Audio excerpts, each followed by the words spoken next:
Hey everybody, it's Marion here. Okay, I'm going to finish up the story in this video, hit on the last two strategies, and then tomorrow we'll do a big wrap up of fitting these strategies back to your businesses.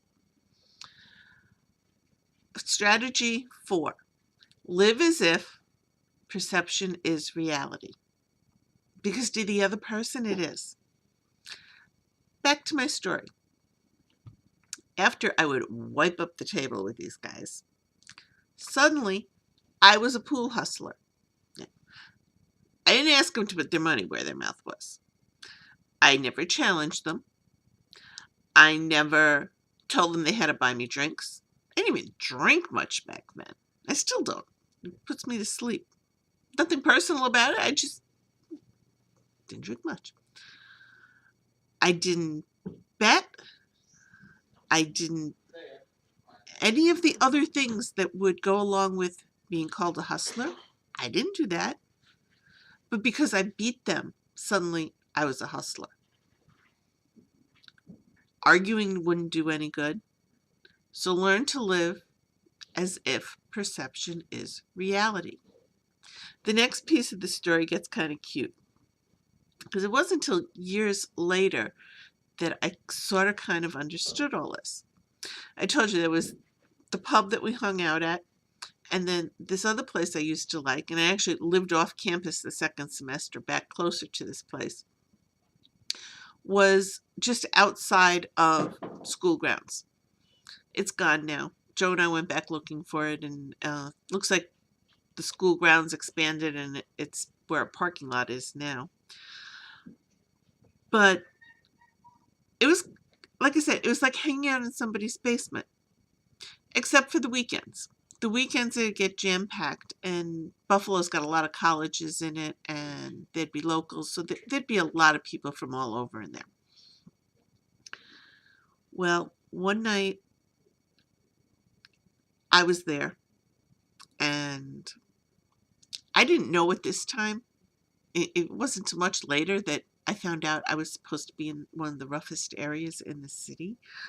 I got a job somewhere else and told them where I'd been, and they're like, "You hung out at that biker bar?" My kids wouldn't even think I was cool enough to do that today. But yeah, and it never seemed like a rough place at the time. I mean, yeah, a lot of my friends had older brothers that did ride. They were kind of big guys, and there were bikes there, but I never thought of it as a biker bar. Except this one night,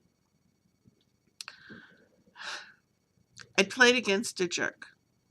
And sometimes when you play against them, most of the guys weren't. I mean, don't get me wrong. Most of the guys that came in there were not jerks. There were lots of friends. Like I said, it was like playing in somebody's basement, but you'd hit them every so often.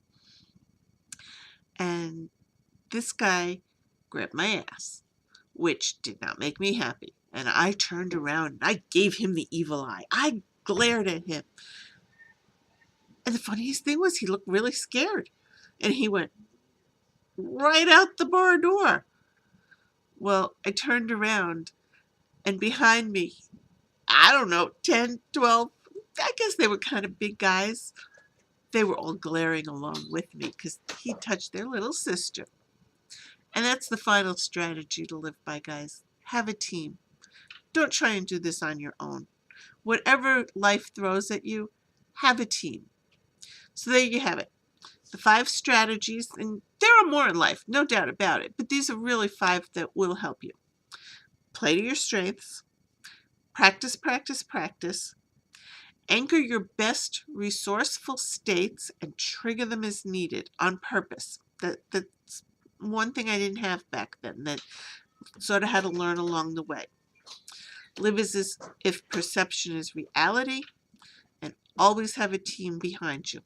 Tomorrow we'll tie this back to business, and that'll wrap it up for the week. So have a great night, and I'll talk to you tomorrow.